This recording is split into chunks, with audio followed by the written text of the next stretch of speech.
तो एक पल तक नहीं रह पाते। इसलिए कहते हैं कि भोजन के बगैर तो व्यक्ति 30-40 दिनों तक जिंदा रह सकता है, पानी के बगैर कुछ कम दिनों तक, हवा के बगैर कुछ मिनटों तक, लेकिन विश्वास के बगैर एक पल भी जिंदा नहीं रह पाता। लेकिन क्या उस विश्वास जो हमारे जीवन के लिए सर्वाधिक कीमती वस्तु है, क्या उस विश्वास के लिए हमको उपयोग करना है?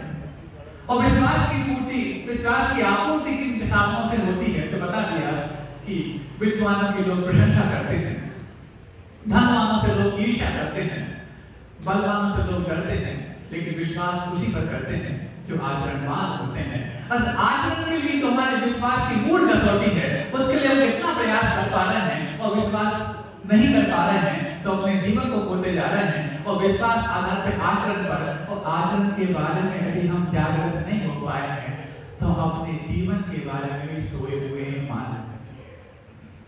ये विश्वास हर क्षेत्र में आवश्यक है।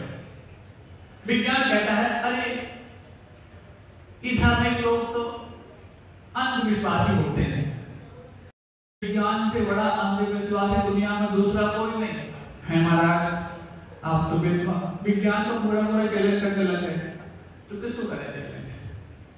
बीतराज विज्ञान को तो चैलेंज करके मैंने अपनाया है। शुरुआत में मैं भी ऐसा नहीं करता विश्वासी था, मैं भी आप लोगों के बीच में से उस विज्ञान को पढ़ करके अपने दिमाग को बहुत वैज्ञानिक बनाता था। और जब लगा कि इससे कुछ साथ निकलने वाला नहीं है तो बीतराज विज्ञान को भी कसौटी पे कस के देखा, और कसौटी पे कस के देखने के बाद ऐसा नहीं है कि इसे शुरुआत से मान लो जैन को मिल गया हो इसलिए अपन जैन बन गए हैं। बहुत पक्के कसौटी पे कस करके, और ऐसे कसौटी पे कस के देखा कि एक बार कोई चूक हो तो उसको उसी तरह दुत्कार देंगे जैसे कि नास्तिक लोग दुत्कारते हैं। लेकिन जब पाया कि हर कसौटी में बीतराज विज्ञान कस करके खरा सोना निकल करके आया, तब मिला करके इस मस्तिष्क को हम लौटा पाया। ये श्रीफल नहीं है, शीश है। श्रीफल नहीं कहीं मिला के फूट ये शीश है, क्योंकि माथा तो माचिस की तीली में भी होता है, लेकिन जब वो रगड़ा जाता है तो आग निकलती है। ये माथा इसको मस्तिष्क कहा जाता है, जिसके चरणों में रगड़ा जाएगा वहां से आग नहीं बीतराग निकल के आना चाहिए, तब तो जाकर के मस्तिष्क कोई सार्थक कर सकते हो। तो जब इसको पाया तो विश्वास की बात कर रहे थे, तो विश्वास अंधविश्वास की बात जो कहते हैं वैज्ञानिक लोग की, जैन लोग हों चाहे सांप्रदायिक लोग हों चाहे धार्मिक लोग हों, ये सारे अंधविश्वास पर चलते हैं। पता नहीं जिसकी मर्जी के बगैर पत्ता नहीं हिलता, कौन बैठा है, कौन पत्ता हिलाता है, कब हिलाता है, कब हवा चलाता है, भगवान जाने। सब अंधविश्वासी हैं। अरे अंधविश्वासी हो चाहे विश्वास करने वाला हो, हर व्यक्ति को जीवन में विश्वास की आवश्यकता है। हम 2-3 एग्जाम्पल से आपको बता ही चुके हैं। अब हम सिद्ध करते हैं कि वैज्ञानिक कितने अंधविश्वासी हैं। सुनना चाहोगे? विज्ञान हमने पढ़ के रखा है, सुनना चाहोगे कितने वो अंधविश्वासी हैं? क्या जब किसी व्यक्ति को ये मोबाइल बनाने की जिद पैदा हुई होगी तो क्या उसने अपने उस प्लान को तैयार नहीं किया होगा कि मैं एक ऐसा इंस्ट्रूमेंट बनाने जा रहा हूं जहां पर बिना वायर के, बिना तार के यहां से वहां बात पहुंच सकती है? क्या उसने अपने दिमाग में विश्वास नहीं किया होगा कि मैं एक ऐसा इंस्ट्रूमेंट का निर्माण कर सकता हूं जिसमें बिना तार के, क्योंकि टेलीफोन में तो तार से बात यहां से वहां पहुंचती है, लेकिन बिना तार के भी मैं यहां से वहां पहुंचा सकता हूं। ऐसे उसने अपने उस लक्ष्य के बारे में पहले विश्वास किया होगा, तब जाकर कदम बढ़ा करके उसको इस इंस्ट्रूमेंट तक पहुंचाने में सफलता मिली होगी। और बहुत सारी बातें जितने भी प्रयोग होते हैं उस प्रयोग को ऐसा नहीं कि अपने आप हो जाया करते हैं, प्लान की जाती है, R&D करने के, रिसर्च करने के कुछ ना कुछ तरीके अपनाए जाते हैं, वो उन तरीकों को अपनाने के पहले विश्वास किया जाता है। अब ऐसा क्या है कि आप अपने विश्वास को प्लान बोल देते हैं और हमारे प्लान को आप अंधविश्वास बोल देते हैं। ये बात है कि क्यों? अरे हमने भी विश्वास किया है कि हम मोक्ष मार्ग में जा रहे हैं, तो मोक्ष एक लक्ष्य है हमारा, हमने मोक्ष पर विश्वास किया है। कैसे कर लिया?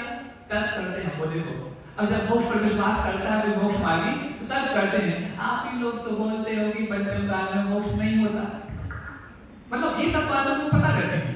पंचम काल में मोक्ष नहीं होता सबको पता है, लेकिन पंचम काल में महाव्रत होते हैं, पंचम काल में अनुव्रत होते हैं, इसके बारे में पता नहीं रहता। जब पंचम काल में मोक्ष नहीं होता तो काय का मोक्ष मार्ग? और मोक्ष मार्ग है तो दिखता है कि 4 लेने की 6 लेने की एक्सप्रेस हाईवे है कि पगडंडी को दिखाओ तो सही। अब मार्ग दिखता नहीं है और मंजिल के बारे में आप लोग स्वयं बोलते हो कि मोक्ष होता नहीं पंचम काल में, तो फिर काय के लिए सब कुछ इन लोगों के लिए दौलत में पैदा कर रहे हो? ऐसा होता करते हैं। अच्छा ये बताओ, तर्क तो आपका बहुत अच्छा है, अब तर्क है कि कुतर्क, इसमें तर्क का देखना तो पड़ेगा अपने लिए। अब ये मोक्ष मार्ग दिखता नहीं और मोक्ष आप मानते नहीं, तो फिर कहीं ऐसा तो नहीं मंच पे बैठे सबको गुमराह कर रहे हो? ऐसा आप लोग तो नहीं कहोगे, लेकिन इनके दिमाग में विज्ञान ज्यादा घुस जाता है तो वो विज्ञान को जो दिमाग है ना, उनके दिमाग को खाली करती है, क्योंकि दिमाग और दिमाग दोनों की स्पेलिंग कैसे होती है, DIMAG। अब किसी को दिमाग खाली करना है, किसी को दिमाग खाली जाना है, समस्या तो दोनों के साथ ही कैसे है। अब सुनो, ठीक है मोक्ष मार्ग दिखता कि नहीं दिखता? मोक्ष मार्ग दिखता तो किसी को है नहीं, दूसरे को बता सकते नहीं, और मंजिल आपके पास है नहीं है। मार्ग दिखता नहीं और मंजिल आप मानते नहीं, तो फिर है क्या मान लो? विश्वास की बात है, तो कि आज जो गाथा आने वाली है, समर्थन की बात आने वाली है, तो समर्थन का मतलब विश्वास होता है, आस्था होती है। अब ये विश्वास की बात कारिका में लिखी है, उसकी बात मैं बाद में करूंगा, लेकिन जो कारिका आपके दिमाग में घुसाए गए हैं उनके बारे में पहले क्लियर ले। तो अब जैसे मान लो आप लोग जब कोई लक्ष्य लेके आगे चल रहे होते हैं, उस लक्ष्य को लेके आगे चलने के लिए जैसे मान लो उदाहरण देते हैं, शिखर जी की यात्रा आपको करनी है, ठंडी का समय है, सुबह सुबह आप निकलते हैं 3-4 बजे 2 बजे रात को, है ना? ऐसे होता था। अब हम तो पता नहीं बहुत समय से नहीं गए, एक ही बार गए थे, एक ही बार गए तो हमारा ये हाल हो गया, और आप लोग पता नहीं कितने बार गए, कौन सा हाल बना के बैठे भगवान जाने। एक ही बार जाता है, दूसरी बार जाने का मौका नहीं मिला। उस समय गए थे जब सीढ़ियां नहीं बनी थी, मिट्टी के रास्ते होते थे, कच्चे रास्ते होते थे, लेकिन कच्चे रास्ते पर चलते चलते आस्था इतनी पक्की हो गई कि उस आस्था को चैन नहीं मिला, इस आचरण को पाया। उस समय की बात, तो उस समय चलते थे, देखते थे आप लोग, आज भी आप ऐसे करते होंगे, सुबह सुबह चले हो, स्वेटर बांध करके चले हो, स्वेटर पहनो, मफलर पहनो, टॉर्च लो, और ज्यादा ठंडी शीत लहर चल रही है तो पूरा पूरा पैक करके चलते हैं। थोड़ा सा एक आध कदम आगे बढ़ते हैं, 1-8 किलोमीटर आगे बढ़ते हैं, गर्मी आने लग जाती है, तो क्या होता है, स्वेटर निकल करके कमर में बंध जाती है, मफलर तो बांध करके ऐसे बांध लेते हैं, और फिर क्या, टॉर्च यदि चाइना मेड है तो वहीं छोड़ देते, सुबह होने लगा है, अरे चल गई वापस तो ठीक है, तो जाने तो चाइना की चीजें ऐसी होती हैं, चल गई तो जान तक नहीं तो काम, ये सब व्यवस्था चलती रहती है। हाँ, आप लोग की याद हो गए, आप लोग की याद है तो आपको बताया आपको बहुत कैसे बदलता जाती है। और यदि आपको पहले मुंह में क्या करना, सबसे पहले मुस्कान करना, तो सब भूल जाते हैं, भूल गए थे ना, भूल गए थे महाराज, जब आप 3-4 दिन में तो आते हो, कैसे बताएंगे हम मुस्कान को? नहीं, समस्या है आपके साथ। तो सुनो, अब क्या हुआ, चले गए, टॉर्च लेके चले गए, टॉर्च छोड़ दी वहीं पर, फिर मान लो लाठी की व्यवस्था वहां है कि नहीं, भगवान है लाठी ले जाते हैं। हाँ, पर लाठी तो जैसे घूमने वाले ले जाते हैं ना, एक लाठी लटकाए रहते हैं, देखते हैं उसको, उस समय देखते थे क्योंकि मिट्टी वाले रास्ते होते थे, मान लो चले इतना हो गया, इसलिए लाठी का सहारा लेते थे उस समय। अब जब सुबह मच गए, उस समय जमीन देखने लग गई है, तो लाठी को वहीं छोड़ देते हैं, कौन अपनी है, छेड़ देती है, मिल जाता ठीक है, जाने दो। ऐसे करते करते एक एक चीज कम करने लग जाते हैं। जब एक एक चीज तन पे से कम की, तो शिखर जी की चढ़ाई आपको आसान लगने लग गई, और मोक्ष की चढ़ाई चढ़ना चाहो पूरा लागे रहो, क्या संभव है क्या? अरे शिखर जी की चढ़ाई को चढ़ने के लिए भी एक एक परिग्रह आपको कम करना पड़ता है, मोक्ष की चढ़ाई को चढ़ने के लिए आपको उतना पड़ेगा, क्योंकि आप ही लोग कहते हो कुछ पाने के लिए कुछ होना पड़ता है, बहुत कुछ पाने के लिए बहुत कुछ होना पड़ता है, और कुछ पाने के लिए और कुछ होना पड़ेगा, तो सब कुछ पाने के लिए सब कुछ होना पड़ेगा। और जिसको सब कुछ होने की जिद पैदा हो जाती है, वही माना जाता है मुमुक्षु, क्योंकि मुमुक्षु शब्द की व्याख्या है मोक्तुम इक्षु, मोक्षम मानते थी ना, जो मोक्ष को चाहता उसका नाम मुमुक्षु नहीं, जो छोड़ना चाहता उसका नाम मुमुक्षु, मोक्तुम इक्षु इतु मुमुक्षु, जो छोड़ना चाहे उसका नाम मुमुक्षु है, और जो जोड़ना चाहे और सबको जोड़ करके अपने आप को मुमुक्षु कहलाना चाहे, वो काय का मुमुक्षु है, क्योंकि भोक्तुम इक्षु मुमुक्षु कहा जाता है। जो भोगने की इच्छा करता है उसका नाम तो मुमुक्षु है, और जो छोड़ने की इच्छा करता है उसका नाम मुमुक्षु है। अब जो अपने आप को मुमुक्षु मानते हैं, अपने आप को छोड़ना प्रारंभ करते हैं, तभी मुमुक्षु माने जाएंगे।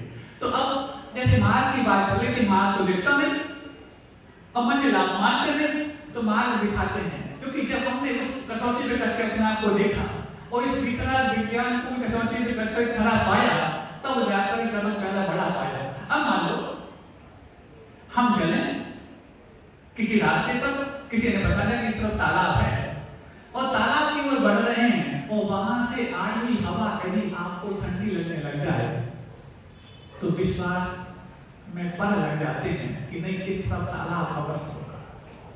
और यदि हम ये मान के चलें कि इस तरफ तालाब है और वहां से लू चल रही हो तो किसको विश्वास होगा कि इस तरफ तालाब है? हो सकता है इस तरफ तो रेगिस्तान हो। ऐसे ही जब हम ये मान के चलते हैं कि जिस रास्ते और जिस मार्ग पर हम चल रहे हैं वहां पर स्वाधीनता की जो सुकून है, जो हमारे लिए मोक्ष मिलने वाली रात होता है उसका जो सुकून है, यदि एक एक कदम आगे बढ़ाते बढ़ते इस मार्ग में मिलने लग जाता है तो अंदर से विश्वास को पर लग जाते हैं कि इस रास्ते पे हम चल रहे हैं वो मोक्ष मार्ग ही होगा। और ये मोक्ष मार्ग पर चलते चलते जितने सारे मोक्ष मार्गी हैं जब उसको अपने कदम बढ़ाते बढ़ाते एहसास करने लग जाते हैं तो दूसरों को भी उनको देख करके मोक्ष मार्गी मानने के लिए मजबूर होना पड़ता है। क्योंकि ये दिगंबर मुद्रा है, दिगंबर मुद्रा सिर्फ मेरी नहीं है, गुरुदेव की दी हुई है, लेकिन वो भी उन्हीं की मात्र नहीं है। क्योंकि ये दिगंबर मुद्रा तो वो है बच्चों, एक छोटी सी बात मैं इसके पहले और कर दूं, पता नहीं कालिका आते आते गाँव तो वही गए हैं, कितना और बच जाएगा उसको भी अपन लेंगे। लेकिन कालिका की भूमिका बनाने में जब इतना समय लगता है तो सोचो संबंधबद्ध स्वामी ने इन कालिका में कैसा वो अपने आप में चमत्कार भरा होगा कि इसकी व्याख्या करने के पहले भी आपके जीवन में बहुत कुछ समझने लग जाता है, इसकी व्याख्या करते वक्त भी मिल जाता है और व्याख्या जब हो जाए तो बताते लाए अवश्य मिल जाता है। तो सुनो, हर व्यक्ति का अपने जीवन में एक रोल मॉडल होता है कि नहीं होता? हर व्यक्ति के अपने अपने आदर्श होंगे। आप यदि व्यापारी हैं तो आपका कोई एक बिल गेट्स, अंबानी और कोई आपका आदर्श होगा कि मुझे उस तक पहुंचना है। यदि आप स्टूडेंट्स हैं तो आपके जीवन में भी उसके आपके आदर्श होंगे जिसने यूपीएससी को क्रैक किया है, क्लैट को क्रैक किया है, सीए को क्रैक किया, आगे आगे। महिलाओं के अपने अपने आदर्श होंगे। अनुपमा टाइम से महाराजा अनुपमा को छोड़ देते हैं, शाम को उसके पीछे पड़े रहते हैं। आप नहीं छोड़ते इसलिए आपका आदर्श बताना पड़ेगा ना हमारे लिए, क्योंकि आपका आदर्श अनुपमा है, क्योंकि जिसकी उपमा कोई नहीं उसका नाम अनुपमा है। तो हर व्यक्ति का अपना एक आदर्श होता है और जिसका जो आदर्श होता है उस आदर्श को सामने रख करके हंसी क्यों आ रही है आपको? इनको बात समझ में आ रही है? तो सुनो, हर व्यक्ति का अपना एक आदर्श होता है, उस आदर्श को सामने रख करके आप कदम उठाते हैं, है ना? और यदि आपका आदर्श, क्योंकि रोल मॉडल में और मॉडल होता है, रोल मॉडल वही होता है जिसको देख करके आप उस जैसे रोल प्ले करना चाहते हैं और मॉडल वो होता है जिसको देख करके मान आप ताली बजाना चाहते हैं। मॉडलिंग तो कोई भी कर लेता है, लेकिन रोल मॉडलिंग करने के लिए अपने आप को बहुत निखारना पड़ता है। तो जिस व्यक्ति का जो रोल मॉडल है, आदर्श है, उस जैसा जीवन या आचरण को पाना चाहता है तब तो रोल मॉडल बनाया है ना? अब इस बात को लेकर अपन आगे बढ़ते हैं। यदि वो रोल मॉडल किसी क्रिकेटर को बनाना है, कोई मान लो जो भी आपके वर्तमान क्रिकेटर है, कोहली है, तेंदुलकर है, आदि आदि हैं, वो आपके रोल मॉडल नहीं होंगे, आपके लिए एक मॉडल होंगे। लेकिन यदि कोई क्रिकेट खेलता है बच्चा, उसके लिए वो रोल मॉडल हो सकता है, मतलब वो जैसे वो रोल प्ले करना चाहता है। ठीक बात? हर व्यक्ति का अपने जीवन में कोई रोल मॉडल है। अब उसकी उपयोग की हुई वस्तु आपको मिल जाए, मान लो क्रिकेटर का कोई बैट मिल जाए और आपका वो रोल मॉडल है, तो कितना मत महसूस करेंगे, अरे मेरे आदर्श का बैट मेरे हाथ में है, उसका हेलमेट मिल जाए, उसके ग्लव्स मिल जाए, उसके पैड मिल जाए, कुछ भी मिल जाए, या उसका ऑटोग्राफ मिल जाए, तो उसकी उपयोग की हुई किसी वस्तु को पा करके आप कितना अपने आप को फक्रवान महसूस करते हो, गौरवान्वित महसूस करते हो। ठीक बात है? अब यदि वो रोल मॉडल बहुत प्राचीन हो तो उसकी उपयोग की हुई वस्तु की कीमत उतनी ज्यादा बढ़ेगी। एक बार मान लो रणजीत सिंह, जिसके नाम से रणजी टॉपिक करती है, रणजीत सिंह का उपयोग किया हुआ बैट किसी क्रिकेटर को मिल जाए तो कितना गौरवान्वित महसूस होगा कि देखो मेरे लिए तो उसके बैट मेरे हाथ में है जो आज से 100 साल पहले हो गया है कि नहीं? जितना प्राचीन आपका रोल मॉडल होगा उसकी उपयोग की हुई वस्तु उतनी ज्यादा मूल्यवान होगी। अब प्राचीन तो हो जाए, साथ में प्रसिद्ध और हो जाए। अब प्राचीन तो बहुत सारे होंगे लेकिन जिनने प्रसिद्धि नहीं पाई उनकी उपयोग की वस्तु की कोई कीमत नहीं होगी। लेकिन प्रसिद्धि भी हो और प्राचीनता भी हो, ये दोनों यदि आपके रोल मॉडल की हो और उसकी उपयोग की हुई वस्तु आपको मिल जाए तो समझो आपकी खुशी अपनी ठिकाना रहने वाला नहीं है। अब सोचो दुनिया में सबसे ज्यादा प्राचीन कौन है और सबसे ज्यादा प्रसिद्ध कौन है जो आदर्श हो? सोचो नहीं सोच पा रहे तो हमसे पूछो। हाँ, महावीर के पहले आदिनाथ थे, आदिनाथ के पहले और भी थे।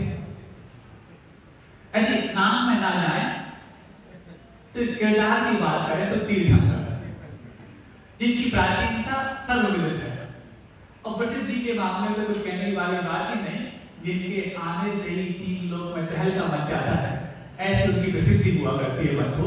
तो तीर्थंकर, अब तीर्थंकरों की उपयोग की हुई वस्तु यदि आपको मिल जाए तो सोचो, प्रसिद्ध भी है और प्राचीन भी है और उनकी उपयोग की हुई वस्तु आज आपको मिल जाए, मिल सकती क्या आपको? नहीं महाराज, आज पंचम काल में कहाँ तीर्थंकर होते हैं, मोक्ष नहीं है, मोक्ष मार्ग नहीं है, तो फिर कहाँ तीर्थंकर है? नहीं, भले आज पंचम काल में मोक्ष नहीं होता, मोक्ष मार्ग तो है, लेकिन उनकी उपयोग की हुई वस्तु आपको मिल सकती है। तो जैसे आपके रोल मॉडल उपयोग की हुई वस्तु आपको मिल जाती है, बैट मिल जाता है, हेलमेट मिल जाता, आपको मिल गया, जिसको मिल गया वो तो फक्र है ही, लेकिन जो उसके साथ अपने आप को फोटो खिंचाता है वो भी अपने आप को बहुत बर्बाद महसूस करता है। कोई बात नहीं, तू बैट मत दे, लेकिन तेरे बैट के साथ में फोटो डाल करते नहीं करते। ऐसी तीर्थंकरों की उपयोग की हुई वस्तु पता है, ये दिगंबर मुद्रा, ये दिगंबर मुद्रा वो है जो तीर्थंकरों ने उपयोग की है। ये मेरी नहीं है, ये महाराजों की नहीं है, ये गुरुदेव की चीज तो है, लेकिन गुरुदेव ने भी अपने हाथ से नहीं दी है, तो तीर्थंकरों ने उपयोग की है, गुरुदेव के माध्यम से हम सबको प्राप्त की हुई है। ऐसी दिगंबर मुद्रा यदि आज आपको देखने को मिल रही है तो कितनी गौरवशाली अपने आप को महसूस आप कर सकते हो, क्योंकि इसकी प्राचीनता तीर्थंकरों से संपर्क रखती है, इसकी प्रसिद्धि तीर्थंकरों से संपर्क रखती है। ऐसी दिगंबर मुद्रा को जब आप अपने पास पाते हो तो पूछते हो महाराज जी फोटो खिंचवाना है क्या? हम कहते हैं फोटो का तो स्वयं साक्षात ले सकते हो, और साक्षात लेने में बहुत पैसा खर्च करना पड़ता है, बहुत पैसा खर्च करना पड़ता हो तो दान कर देना, और पूरा खर्च करना हो तो यह स्टेज पे आ जाना, तब जाकर के आपको ये मुद्रा उपलब्ध हो पाएगी। और जब तक नहीं मिल पा रही है तब तक उनके पास आकर के अपने जीवन ले लेना। ये विश्वास की बात है बंधुओं, ये विश्वास किया है तब तो जाकर के कदम मोक्ष मार्ग बढ़ पाए हैं। इसी विश्वास के लिए आगे सामने कालिका आने वाली है, तो बात समझ में आ गई ना आप सबको? बहुत गौरवशाली और बहुत पुण्यशाली हो कि आप लोगों के सामने आते ही दिमाग में एक आध प्रहार बन जाता है। वहां से जब आते हैं, ये लोग बुलाने आते हैं, महाराज चलो दोस्त दिखाए तो भी चले, वो कालिका तो 2 लाइन की है 2 मिनट में, लेकिन जब यहाँ आते हैं तो 1 घंटा तब निकल जाता है। इस सब का श्रेय आप सबको जाता, आपके पुण्य को जाता है। अब सुनो कालिका पर बिना के सुनो, पढ़ो उसको। हाँ, दर्शनम ज्ञान चारित्रात् साधिमानम् उपाश्नुते दर्शनम कर्णधारं तं मोक्षमार्गे प्रशस्यते। दर्शनम ज्ञान चारित्रात् साधिमानम् उपाश्नुते दर्शनम कर्णधारं तं मोक्षमार्गे प्रशस्यते।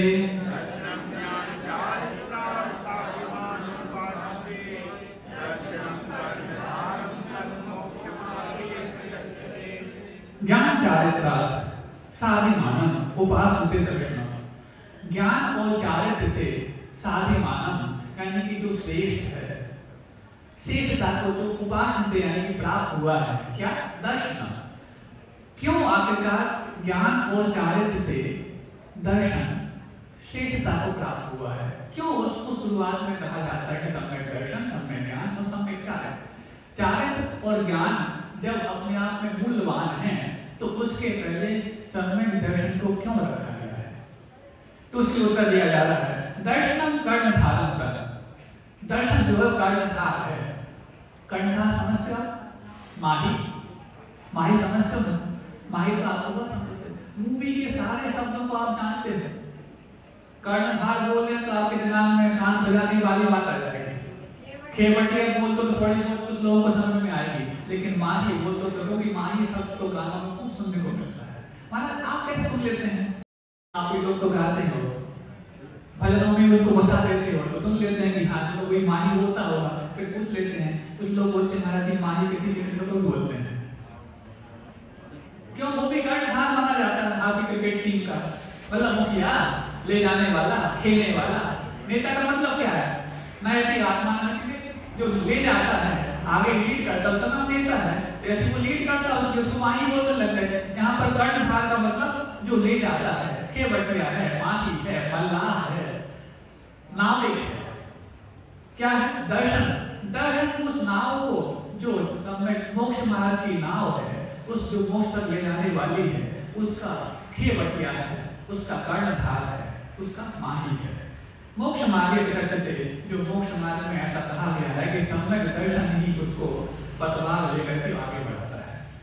बहुत अच्छी बात है। अब इस सम्यक दर्शन के द्वारा ही ज्ञान और चारित्र लक्ष्य तक पाते हैं। तो इसीलिए तो कहते हैं वो लोग पहले सम्यक दर्शन को प्राप्त करो ज्ञान और चारित्र से, और सम्यक दर्शन को प्राप्त करने के लिए पहले सम्यक ज्ञान ले आओ, आगम का अच्छा अभ्यास करो। जितना अभ्यास करोगे, इतना तत्व निर्णय करोगे, तत्व निर्णय हो जाएगा तो अपना सम्यक दर्शन हो जाएगा। और ऐसे तो शिविर लगाए जाते हैं 10-10 दिन के, और शिविर तो कम है, यदि उसमें यदि थोड़ी सुविधाएं कम रह जाए, एसी कम पड़ जाए, खाने की व्यवस्था कम पड़ जाए, नाश्ता समय पर ना मिले, तो फिर देखो उनका सम्यक दर्शन कैसे मिथ्या दर्शन बन जाता है। ऐसे शिविरों में सम्यक की बात की जाती है, खूब स्वाध्याय करो। अरे आचरण तो क्या, ये तो जड़ की क्रियाएं हैं, और जड़ की क्रियाएं करते करते क्या हुआ? मुनिवत धार अनंत बार देव को बजायो, पहले से आत्मज्ञान बिना सुख लेश न पायो। ऐसी रचनाएं बनती हैं। अंतिम दीवकलों की हर पायो अनंत गिरियां पर। ये दो समय को छेड़ाला की पंक्तियां ऐसे लोगों लड़ाई गई हैं कि इसके आधार पर तो मुनि महाराज को देखते ही तिरस्कार के भाव है। और आप लोग अपने सगे बच्चों को, बच्चे तो सगे ही होते हैं, मतलब ना हो सके तो फिर दूसरों के बच्चों की बात नहीं, आप अपने सगे बच्चों को वहां से में क्या करें, पाठशाला नहीं लगती तो कहाँ जहाँ भी लगती है वहां जाके भेज दो। मतलब खाने कुछ ना मिले तो जहर खिला दो। हाँ, भूख लगी है बच्चों को, खाने कुछ नहीं मिल रहा तो कुछ तो खिलाओ। इसलिए उनके अंदर जिज्ञासा है कुछ जानने की, तो अच्छे लोग पढ़ा नहीं पा रहे तो कहीं भी भेज दो, जहां जाकर के वो मोक्ष मार्ग के प्रति एक तिरस्कार के भाव अंकित कर लें, वहां जाकर के आप अपने बच्चों को भेज देते हो। उसमें कारण आपके बच्चों की जिज्ञासा तो है ही, लेकिन आपकी उदासीनता भी है। आप यदि अपने बच्चों को अच्छी पाठशालाओं में नहीं पढ़ा पा रहे हैं, और अच्छी पाठशालाएं जब आपके पास नहीं है तो आप अच्छी पाठशाला नहीं बना पा रहे हैं, तो उसमें यही तो कारण बनता है। कितनी अच्छी बात है ये वाली बात, बहुत अच्छे सोच रहे थे कि पाठशाला की बात आ जाए, किस्मत से आज सम्मेलन की बात से आ ही गई। सुना है यहाँ पर चलती थी कोरोना के पहले, लेकिन कोरोना के बाद सब स्वस्थ हो गए, पाठशाला भी बीमार है कि नहीं बीमार, और पाठशाला प्रतिनिधि बैठे होंगे यहाँ पर। हाँ, चालू तो है, लेकिन जो कोरोना के पहले पाठशाला में बच्चे आते थे, क्या उतने बच्चे आज हैं? और जिस बीमार हालत में आप अपने बच्चों को, इस बीमार हालत में आप पाठशाला को तैयार किए हुए हैं, ऐसे में बच्चे आए?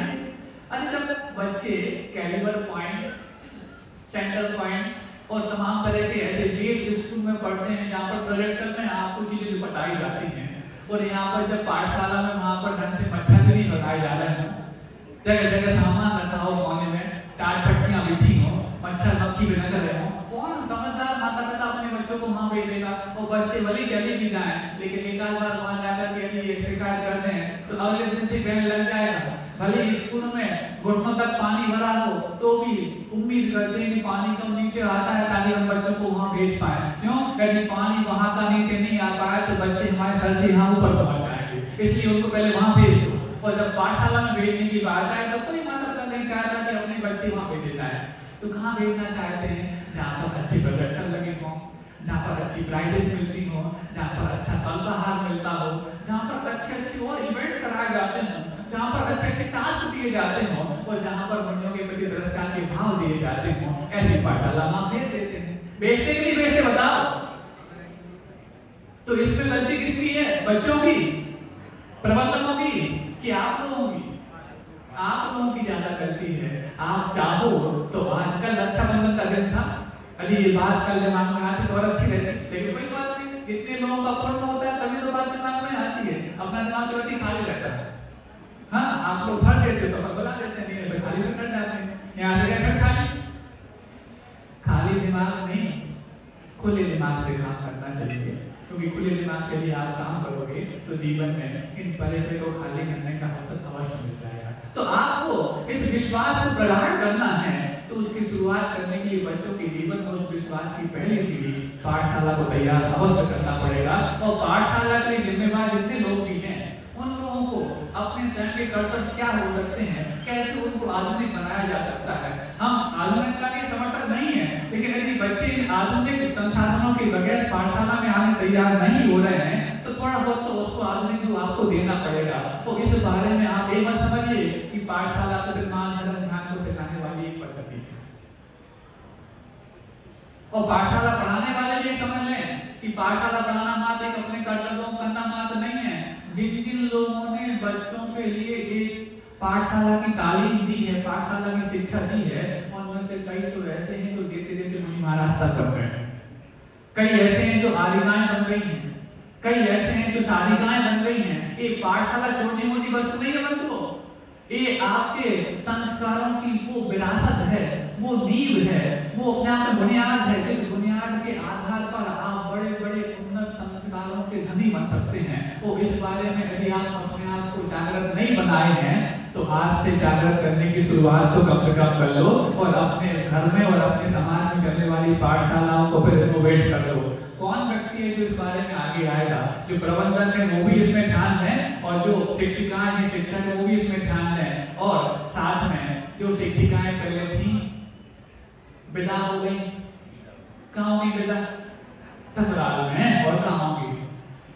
कोरोना में विदा कहीं और नहीं होता, ससुराल में विदा तो हो गई, ससुराल में हो गई तो मैं जाना बंद कर दिया, अब जाना बंद कर दिया तो फिर मैं आना बंद कर दिया। अब वही है जो पुराने उन लोगों को मना नहीं कर रहे, जो अनुभवी शिक्षिकाएं हैं, जो गृहस्थ हैं, उनका भी संबंध आवश्यक है, उनका भी इन लोगों के लिए सुझाव देना, अनुभव देना आवश्यक है। लेकिन साथ साथ नए नए जो बहनें हैं अथवा भाई लोग भी आ सकते हैं, जैसी व्यवस्थाएं आपके यहाँ चलती हो, उस व्यवस्था को आज से ही समझ करके आप लोग बातचीत कर लें, मीटिंग कर लें और उसको चालू कर लें। नहीं है तो जिस व्यक्ति के पास ये करने की सामर्थ्य है, और यदि आपकी सामर्थ्य नहीं जागृत करने के कारण बच्चों को समय ज्ञान नहीं मिल पा रहा है, तो आपके लिए सरस्वती के अवर्णवाद करने का संतोष लग सकता है। गुरुदेव कहते हैं यदि किसी संसाधन के अभाव में बच्चों के लिए सही ज्ञान नहीं मिल पाता, तो आप सरस्वती की उपेक्षा कर रहे हैं, आप निर्वाणी की उपेक्षा कर रहे हैं। भले ही आप स्वाध्याय खूब करते हो, लेकिन आपके संसाधन यदि दूसरों के लिए स्वाध्याय करने के लिए प्रेरित कर सकते हैं और उन संसाधनों का उपयोग नहीं कर रहे हो, तो आप ही के माध्यम से सम्यक ज्ञान की अवहेलना की जा रही है, और सम्यक ज्ञान की अवहेलना करने का परिणाम ये होगा कि ज्ञानावर्णी कर्म का बंध भी आपको बहुत अधिक होगा। इसलिए इस चीज को समझते हुए इसको व्यवस्थित जिसमें आप रूप दे सकते हैं, और नहीं आता समझ में तो बड़े महाराज जी समझें, या फिर हम लोगों के पास आगे समझने का प्रयास करें, लेकिन इसको आज से ही मुहिम के साथ और एक अभियान के साथ प्रारंभ करने का जिद पैदा कर लें। बहुत ज्यादा खर्चे वाली बात नहीं है, और खर्चा की चिंता आप लोग मत करना, व्यवस्था बाहर वाले भी कर देंगे, क्योंकि खर्चा खर्चा आप लोग बहुत कर दिया क्या कर भी दिया, अभी करना बाकी है, और जिन्होंने बोला है उसको देना भी बाकी है, क्योंकि इस वाली बात में कल हमने सुबह भी बात रखी और शाम को भी बात रखी, शाम को थोड़े ठंडे मौसम में रखी थी और सुबह थोड़े गर्म मौसम में रखी थी, बात दोनों में ठंडी पट्टी भी करती है, गर्म पट्टी भी करती है। अब आपको समझना है कि जल्द से जल्द आपको अपने पाठनाथ भगवान को नए नाला में कब पहुंचाना है। घोषणाओं करने से तो पहुंचे ही पहुंचे हैं, लेकिन उनको चुकाने का उपक्रम भी जल्द से जल्द पालन करना है। और हम चाहते हैं कि प्रदूषण पर्व के अंत तक जो लोग अपनी घोषणाएं कर चुके हैं वो अपने कम से कम हल्के होने में इजाफा कर लें और ज्यादा से ज्यादा हल्का होकर के अपने आप को हल्का होने का भी आदर्श स्थापित कर दें, क्योंकि घोषणा के मामले में तो नागपुर ने पूरे भारतवर्ष में एक कीर्तिमान स्थापित कर दिया है। अब उसको दोहराने के मामले में भी अपना कीर्तिमान स्थापित करें ताकि लोग ये कहें कि ये लोग निर्माण को भी अच्छे से जानते हैं और दान को भी अच्छे से जानते हैं और दान के प्लान को भी अच्छे से जानते हैं और चामुंडराय को भी जानते हैं और दान चिंतामणि को भी जानते हैं। इस सब के बारे में चर्चा कर चुके हैं। तो बात चल रही थी दर्शनम ज्ञान चारित्र्य शादीमानम उपासते कि जो ज्ञान और चारित्र्य से हमेशा सम्यक दर्शन शेषता को प्राप्त होता है। क्यों? वही कर्णधार होता है, वही केवटिया होता है, वही माही होता है और वही नाविक होता है। अब नाव की जब बात आई तो ये बहुत उदाहरण सामने आएगा। हम जिस पर विश्वास करते हैं, जिसको कर्णधार मानते हैं, उसके बारे में किस प्रकार का विश्वास करते हैं? क्या तर्क वितर्क करके हम विश्वास करते हैं या फिर उनको सब कुछ मान करके विश्वास करते हैं? तर्क वितर्क करके विश्वास करना तो फिर एक व्यापारी और सौदागर को भी आता है, एक ग्राहक और व्यापारी को भी आता है कि हाँ आप ऐसा करोगे तो हम ऐसा कर लेंगे, आप ऐसा करोगे कैसे। एक कॉन्ट्रैक्ट साइन करने वाला नहीं होना चाहिए। हर व्यक्ति के जीवन में एक गुरु अवश्य होना चाहिए। आपके जीवन में कुछ हो पाए या ना हो पाए, लेकिन गुरु की तलाश आपको अवश्य करनी है, क्योंकि गुरु की तलाश आपके तलाशने के लिए सबसे पहला उपाय होगा। अब कौन हो गुरु? जैसे आप लोगों के फैमिली डॉक्टर होते कि नहीं होते? जब भी आप लोग बीमार होते हैं, बुखार आ जाता है, कोरोना हो जाता है, तो दुनिया में तमाम जगह कंसल्ट करते हैं, लेकिन तमाम जगह कंसल्ट करने के बाद चाहे वो आपने कंसल्ट किया हो नेट पर, चाहे रोगियों से किया हो, चाहे डॉक्टरों से किया हो, चाहे पुस्तकों में किया हो, लेकिन अंतिम निर्णय आप अपने फैमिली डॉक्टर से ले लेते। लेते नहीं लेते? क्यों? क्योंकि वो पाए हुए प्रेस्क्रिप्शन को इंप्लीमेंट देने का सबसे अच्छा कोई भी नॉलेज रखता है, एक्सपीरियंस रखता है, तो आपका फैमिली डॉक्टर जो आपकी तासीर को पहचानता है। ऐसी दुनिया में हर जगह से ज्ञान लेना, पुस्तकों से भी लेना, विद्वानों से भी लेना, पंडितों से भी लेना, साधुओं से भी लेना, लेकिन अंतिम निर्णय अपने गुरु से लेना। क्यों? क्योंकि वो गुरु एक ऐसे कुंभकार होते हैं जिन कुंभकार के चरणों में हम अपने आप को गीली माटी बनकर के और समर्पित कर देते हैं। तो फिर हमें अपना आकार तय नहीं करना है। हम समझते हैं शायद वो कुम्हार हमारे लिए घड़ा बनाएगा जो हमारे लिए ठंडा पानी पिलाने के काम है, वो शायद हमारे लिए दीपक बनाएगा जो दूसरों को प्रकाश देने के काम आए, वो शायद हमारे लिए कलश बनाएगा जो मांगलिकता के काम आए। अरे वो तो ऐसा कलश भी बना सकता है जो मंदिर के शिखर पर चढ़ने के काम आए, बशर्ते कि इस हद तक का समर्पण और आपके अंदर जो गिले शिकवे होते हैं, कंकर पत्थर जो होते हैं, उनको यदि अलग करने का जज्बा यदि आपके अंदर पैदा हो जाए तो आप अपना आकार क्या तय पाओगे बंधुओं? आपकी कल्पना में आपका आकार आ ही नहीं सकता जो गुरु की कल्पना में आ सकता है, बशर्ते कि आप अपने आप को गीली माटी बनकर देना सीख जाए।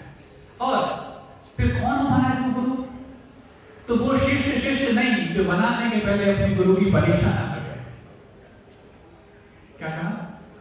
वो शिष्य नहीं जो बनाने के पहले अपने गुरु की परीक्षा ना करे, और वो शिष्य नहीं जो बनाने के बाद अपने गुरु की परीक्षा करे। हम होते ऐसे हैं, बनाने के पहले किसी को भी गुरु बना लेते हैं और जब बन जाता है तो उनकी बातें समझ में नहीं आती तो बाबा परीक्षा करती थी, ऐसा क्यों कर रहे, ऐसा क्यों कर रहे, ऐसा क्यों कर रहे। बनाने के पहले आप 2 घंटे की परीक्षा कर लो उनकी, और जब बन जाए तो फिर आंख बंद करके हर उनके निर्णय का स्वागत करो, और स्वागत करने के बाद स्वीकार करो, और स्वीकार करने के बाद उसको अपने जीवन अनिवार्य करो। तब तो जाकर के आपका आकार वो होगा जो आपने कई जन्मों में अपना आकार कल्पना में नहीं लाया होगा। इस हद तक का आपके अंदर समर्पण यदि हो जाता है तो फिर, क्योंकि कोई भी क्यों ना हो, चाहे तीर्थंकर भी क्यों ना हो, तीर्थंकर भी किसी को गुरु बनाए बगैर तीर्थंकर नहीं बने। भले इस जीवन में किसी को गुरु नहीं बनाया, लेकिन किसी भी जीवन में किसी को गुरु ना बनाया हो, अरे किसी को आदर्श बनाए बगैर किसी को आज तक अपने लक्ष्य की प्राप्ति नहीं हुई, भले ही वो अब जीवन में किसी गुरु नहीं बनाते, लेकिन दीक्षा लेते ही नमः सिद्धेभ्यः तो अवश्य बोलते हैं। सिद्धों को तो आदर्श उन्होंने भी बनाया, तब जाकर के दीक्षा ले पाते हैं। इसलिए गुरु की तलाश अवश्य होनी चाहिए। अब कौन हो गुरु, तो परीक्षा कर लेना। अपने परम गुरु आचार्य गुरु विद्यासागर जी महाराज तो हम सबके सर्वश्रेष्ठ गुरु हैं, परम गुरु हैं, और लगता है कि उन तक आप नहीं पहुंच पाते और पहुंच जाते हैं तो उनसे समय नहीं मिल पाता, लेकिन उनका आकार, उनका मुद्रा, उनकी मुद्रा हमारे परम गुरु बनने के लिए पर्याप्त है। उनकी मुद्रा को देख करके हम अपने जीवन संकेत ले सकते हैं, और लगता है कि उन तक संकेत लेने के लिए हमारे उनके पास वार्तालाप होने की संभावना है, और वार्तालाप नहीं हो पाता है तो फिर एक कोई अपना उनका कोई शिष्य जो आपको अच्छा लगता हो, बहुत सारे शिष्य हैं, 300 शिष्य शिष्याएं उनकी हैं, ऐसे उनका जो भी शिष्य आपको अच्छा लगता हो उनको अपना प्रथम गुरु बना। परम गुरु तो आचार्य विद्यासागर जी महाराज ही होंगे, लेकिन उन तक यदि आपकी पहुंच नहीं हो पा रही है तो बीच का कोई पुल के रूप में एक प्रथम गुरु बना लेना, और उसको भी अपना वैसे समर्पण दिखाना, क्योंकि वो भी उस गुरुदेव के वंश का अंश, वो वंश का अंश है, तो वो भी कोई कुम्हार है, क्योंकि कुम्हार का बेटा भी कुम्हार ही होता है, कुम्हार का बेटा भी